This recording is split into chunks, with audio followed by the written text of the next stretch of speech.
Welcome to the Leadership Purpose with Dr. Robin podcast.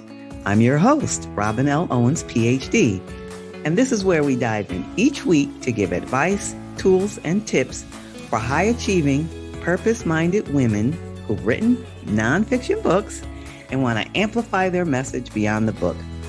I'm a college professor, and when I'm not doing that, I am speaking, coaching, mentoring, and teaching high-achieving women who have written books how to use their books to make a bigger difference, have more impact, and purpose. Okay, let's dive in. Hi, everyone. Welcome back to another episode of the Leadership Purpose with Dr. Robin podcast. So glad you're here and listening in. I really appreciate you for taking time out to listen to the podcast. And today we are concluding what turned out to be a 3-part series of episodes in which we talk about Barbara Jordan. And so this is the third of that 3-part series. Now, if you don't know who Barbara Jordan is, she is the subject of my newest book, my newly released book, and the title of the book is My Faith in the Constitution is Whole, Barbara Jordan and the Politics of Scriptures. And that's the title of the book that just came out. And I'm so proud to be able to share Barbara Jordan's life and work with you and others. Now, the reason why I want to share her with you is because her life and work inspired me as she was someone who sort of stumbled across her leadership purpose, her purpose that she expressed through her work. And she really inspired me as I studied and researched her life and particularly her speeches. Okay, so now for our time today, I'm going to read an excerpt from one of the chapters of my book, again, with hopes that you get to know Barbara Jordan, an inside look into her life, in this case, her early life, and that you are inspired by her work. Okay, so here it is. I'm going to pick up from chapter 2, an excerpt from chapter 2. And the title of chapter 2 is, I am a composite of my experiences. I am a composite of my experiences. And by the way, if I didn't say, let me say now, Barbara Jordan was a congresswoman who came into prominence back in 1974 and went on to lead a distinguished career in public service, and then went on to teach at the University of Texas in Austin. Amazing life and just fascinating to me. So now I'm picking up in chapter 2, and I'm just reading excerpts from that chapter so you can get a glimpse into her early life experiences and this particular moment in her life.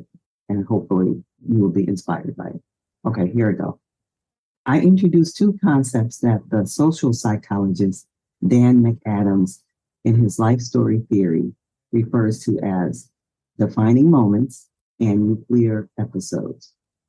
According to McAdams, identity it organizes itself around the construction of a life story, and nuclear episodes are a special category of particularly central defining moments that are linked to an individual's most self-relevant experiences. And so, side note here, my study of Barbara Jordan's autobiography allowed me to identify some of the defining moments in her life, or the nuclear episodes that social psychologist Dan McAdams talks about. And of course, in the end, I'm going to encourage you to think about your own nuclear episodes. Okay, so now back to the chapter. Again, I'm skipping around in the chapter. So now in her autobiography, Jordan gives hints to the most significant experiences of her life. And in this chapter, I examine a particular nuclear episode from Jordan's autobiographical account. The 1930s era of the Great Depression serves as the historical backdrop to Barbara Jordan's chapter, the chapter in her autobiography, and it's titled Grandpa Patton. Patton was her friend, confidant, and first teacher of theology, biblical interpretation, and ethics. During Jordan's early and most impressionable years, Patton spent time each week with her and taught her lessons that would continue to have an impact on her throughout life. He was an independent man who interpreted life and text with a freedom and authority that made a lasting impression on her. Jordan absorbed his love and his lessons readily. And as she would recall later, she had great admiration for his strong and independent spirit. She trusted his religious instruction and valued his approach to biblical interpretation. He played a pivotal role in her early socialization process, through which he both directly and indirectly communicated lessons and patterns of behavior that helped Jordan develop a sense of what I call interpretive agency. Ben and Arlene Jordan gave birth to Barbara Charlene Jordan at home in their brick house in Houston's Fifth Ward on February 21st, 1936. Although Ben and Arlene had two daughters, Rosemary and Benny, Arlene's father, John Patton, reserved a special place in his heart for Barbara. When she was 10 months old, Patton began to carry a photograph of her on which he wrote, in quotes, "My heart." Jordan fondly recalled that her mother's father was always very dear to her. Well into her adult years, she carried 3 pictures of Grandpa Patton in her wallet. And that's what she called him, Grandpa Patton. In one photo, he wore a hat. In another, he was in a barber chair. And in the third, he was on his wagon. She knew that he carried several pictures of her as well. Her name, Barbara Charlene, had been written on one picture he carried, but he crossed out her middle name and replaced it with Edine. So Charlene was the name given to her in honor of her paternal grandfather, John Ed Patton, aka Grandpa Patton, added Edine to represent his own name. So in the back of the picture, he put her name as Edine as her middle name after him. Okay, I'll continue reading now. During her early years, when she knew him best, Grandpa Patton was an entrepreneur with an independent spirit. He was in the junk business and owned a large wagon and 2 mules. In his wagon, led by the 2 mules, he traveled to various areas of the city, collecting paper, rags, and scrap iron left out for him by people who lived in the wealthier River Oaks area of the city. He put the scrap materials in the wagon, brought them back to his house in the 4th Ward, and sorted them out. On more than one occasion, city authorities told him that the mules, the manure, and the scrap in his yard were an eyesore. Inspectors told him to clean that up, and Jordan admired that he was neither afraid nor intimidated. His response was, "I'll clean it up." He organized it enough to make it look presentable, made a fence out of the pieces of tin and cardboard, and put up cardboard signs. On one sign, he wrote in big red letters, capital letters, "The Lord is my shepherd." And on another sign, he wrote, "The day of wrath is come." And on both of those signs, he signed St. John, which was what he called himself, Jordan fondly recalled. She said, "I like that." She admired his courage with the city officials, and his rejoinder left an indelible impression on her. Grandpa Patton urged Jordan to be independent, telling her, "You don't have to be like those others. You just trot your own horse and don't get into the same rut as everyone else." Jordan understood that her grandfather was quite different from other people, believing that he taught himself to be just a cut above the ordinary man, black or white. She respected him and believed in his ability because, in her opinion, he was a successful businessman. She marveled at his ability to put together whatever combination of things necessary and just kind of make it. And she says that had an impact on me. At this time, Jordan also realized that Grandpa Patton was different from the other men in the family. Notably, he did not attend church services. As a small child, Jordan was accustomed to seeing her father, Ben Jordan, and her other grandfather, Charles Jordan, make church attendance an integral part of their lives. They dressed in their best black suits and ties and went to worship service every Sunday morning. Through their respective roles as choir member and chairman of the deacon board, Ben Jordan and Charles Jordan took pride in their participation in church. Sunday morning was a special time in the Jordan household. She, her parents, her sisters, and her paternal grandparents had a Sunday ritual that began with going to Sunday school, attending worship services, and then going to her maternal grandparents' home for Sunday dinner. Later in the afternoon, her sisters would return to church for youth group activities, including Bible studies. Her sisters enjoyed going back to church and learning verses from the Bible. Jordan, conversely, had no interest in the church youth group activities. Grandpa Patton told her that she didn't have to go back to church in the evenings, so she stayed with him and received an alternative form of religious instruction instead. Though other people said her grandfather was eccentric, she saw him as just a very independent person.